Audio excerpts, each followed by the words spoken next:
Você acha que o Marçal não indo ao segundo turno, ele se qualifica como uma figura nacional relevante? Paulo, a seguinte pergunta que a gente responde, vamos supor que o Pablo não vai salvar e perca, por algum motivo perca. Você vê alguma possibilidade do Instituto de Pesquisa fazer a primeira pesquisa nacional e não colocar o Pablo Marçal? Isso, né? Num cenário ele vai entrar, concorda comigo? Tem que colocar o Pablo Marçal. De governador do estado de São Paulo, como é que não colocar o Pablo Marçal no cenário? Vai ter que ser colocado. Quer dizer, o Marçal, independente de qualquer coisa, ele se tornou um player nacional, se tornou um problema, entre aspas, a Bolsonaro e os seus apadrinhados. Ele criou um problema. E bem, voltei. Agora está maravilhosa essa conexão, uma maravilha. Murilo, você estava falando sobre o fenômeno nacional do Pablo Marçal, você estava falando, o Marçal representa um problema para o Bolsonaro para as próximas eleições, estava falando que não vai ter como fazer pesquisa nacional ou pesquisa para o governo de São Paulo sem colocar o nome do Pablo Marçal em alguns dos cenários.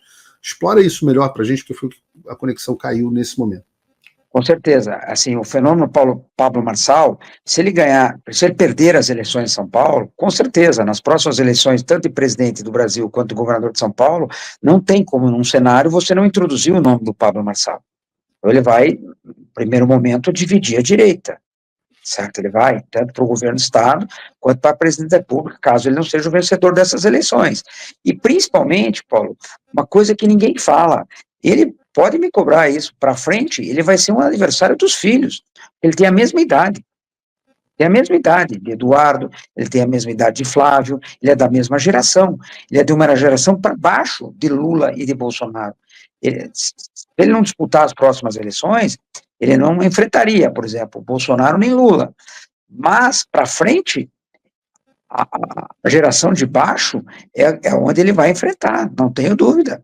É uma divisão, porque ele vai querer chegar, ele tem potencial para isso, certo? Duvido que o Pablo Marçal pare nisso, certo? Eu acho que ele ganhando ou perdendo, ele vai continuar, certo? E principalmente se perder, os olhos dele disputar governo no Senado, o governo do Brasil ou o governo do Estado de São Paulo. Num desses casos ele vai disputar um governo muito difícil ficar de fora das próximas eleições.